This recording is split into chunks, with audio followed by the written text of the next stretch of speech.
Fala galera, vamos lá para mais um vídeo. Hoje, para fazer uma espécie de vídeo mais longo sobre esse aqui, que eu publiquei nos Reels lá do Instagram recentemente, respondendo uma caixinha de perguntas que diz o seguinte: um repository pode acessar uma API ao invés do banco de dados? Eu, em linhas gerais, disse que sim e expliquei os motivos de uma maneira também bem objetiva, apesar de ser um vídeo de 1 minuto, né? E aí viram alguns comentários, muitos concordando, né, com o meu ponto de vista, mas alguns dizendo o seguinte, por exemplo, se acessa API, então é um proxy, o que não faz muito sentido, né? O padrão para a gente acessar uma API em geral se chama gateway, tá? Aqui a gente tem um clássico do Martin Fowler que se chama Patterns of Enterprise Application Architecture. O padrão gateway está aqui na página 466, né? Diz o seguinte, ó. 66, padrão gateway é basicamente um objeto que encapsula acesso a um sistema externo ou recurso. Então, beleza. Então, a gente já viu que pode ser um gateway, né? Outras pessoas falaram assim, o raciocínio parece fazer sentido, mas sou estranho. Beleza. Aí, tem algumas outras assim, deixa eu ver. Vamos lá. Isso é bem comum no front-end? Sim, às vezes sim. Para mim faria mais sentido criar um service ou uma library para tal, mas confesso que fez sentido a explicação, beleza. Respeito sua visão, mas discordo. Se for outra aplicação a persistir o dado, seria melhor usar um service, até porque as aplicações dos padrões de comunicação entre APIs serão muito mais claros e o repository não faz muito sentido, enfim. Então, foram muitas respostas, tem aí, sei lá, 70, 80 respostas, então se você quiser depois dar uma olhada lá, me segue no Instagram, vou deixar o link pro Reel aqui embaixo. E eu vou explicar um pouquinho do porquê o raciocínio em relação ao repository persistir na API. Veja bem, o padrão repository serve para fazer uma mediação entre o domain model e o mecanismo de persistência. Novamente, pegando esse livro aqui, Patterns of Enterprise Application Architecture, na página 322, se eu não me engano. Está aqui, 322, repository. Vamos lá. Diz o seguinte: repository faz a mediação entre o domínio e o que ele chama aqui de Data Mapping Layer, usando algum tipo de coleção, de interface de coleções, para acessar os domain objects. Pessoal, o padrão repository, inclusive sob a ótica do Domain Driven Design, ele serve para fazer a persistência do que a gente conhece como aggregate. Aggregate é um cluster de objetos de domínio. Objetos de domínio esses que são entidades, objetos de valor, serviços de domínio.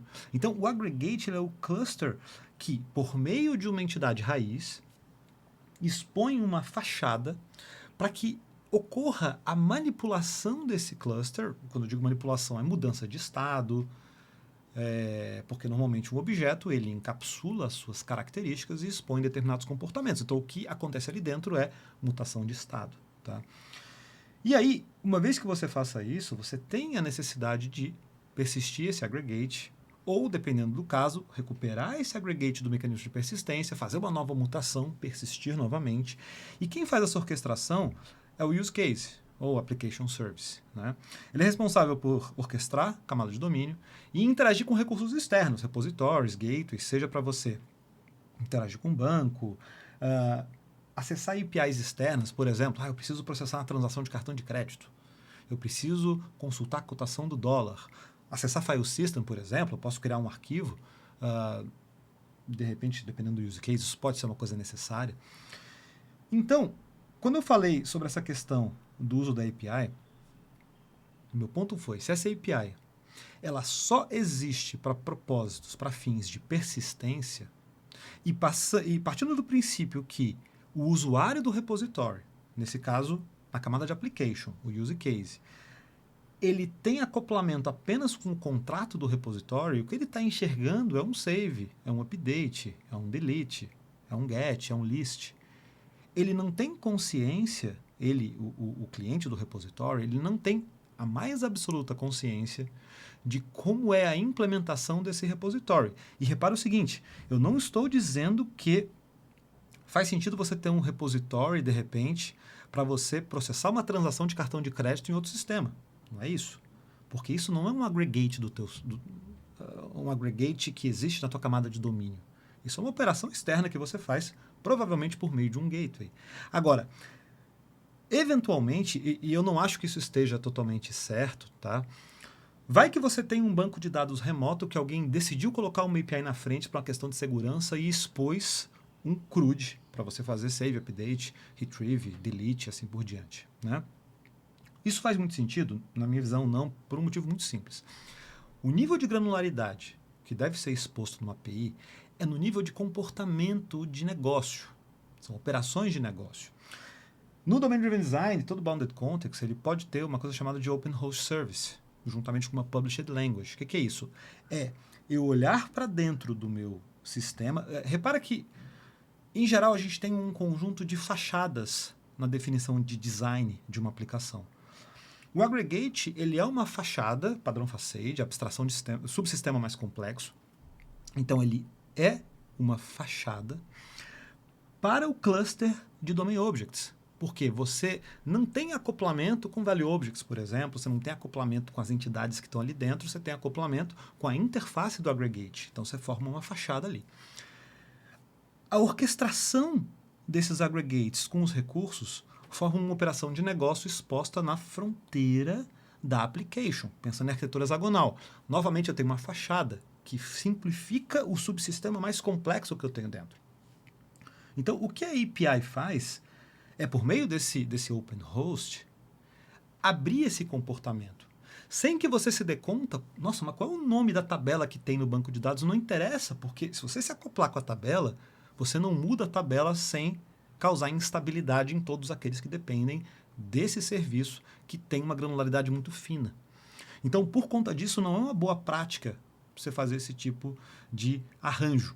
Agora, uma vez que a forma de acessar o mecanismo de persistência seja essa, então você vai precisar, no seu repository, usar esse mecanismo, esse meio de comunicação. E veja bem, você pode ter um repositório em memória, você pode ter um repositório em arquivo, você pode ter um repositório no banco de dados, você pode ter um repositório que, para chegar no banco de dados, passa por uma API. E o meu ponto no vídeo foi exatamente esse. Não interessa muito como é a implementação desse repositório, ele segue sendo um repositório se o propósito, se o papel for a mediação entre os objetos de domínio e o mecanismo de persistência. Porque quem usa o repositório não sabe e não deveria saber dos detalhes de implementação dele. Eu vou executar um teste, eu crio um fake em memória para agilizar o teste, ou bato num banco como um SQLite. Eu vou rodar em produção via o meu entry point, o meu main, o meu composition root, eu passo a versão de produção que acessa o banco. E o restante da aplicação não fica sabendo de como isso é implementado. Beleza? Então, o meu ponto nesse vídeo curto de 1 minuto, que obviamente não deu para explicar em tantos detalhes, foi exatamente esse, tá? Deixa aqui nos comentários o que você acha desse assunto, se você concorda, se você discorda, explica um pouco mais, tá? Me segue lá no Instagram, também eu vou deixar o link aqui do Reel. Assiste lá, comenta, me segue, porque todo dia eu estou postando aí 10, 15, 20 vídeos diferentes, respondendo a perguntas como essa. Então, seja você também uma pessoa que manda perguntas para que a gente possa interagir, enfim, dar meu ponto de vista. Eu não sou dono da verdade, mas eu estou tentando explicar aqui a linha de argumentação que, inclusive, nos ajuda a entender o propósito do padrão repositório. Vou ficando por aqui. Até o próximo vídeo.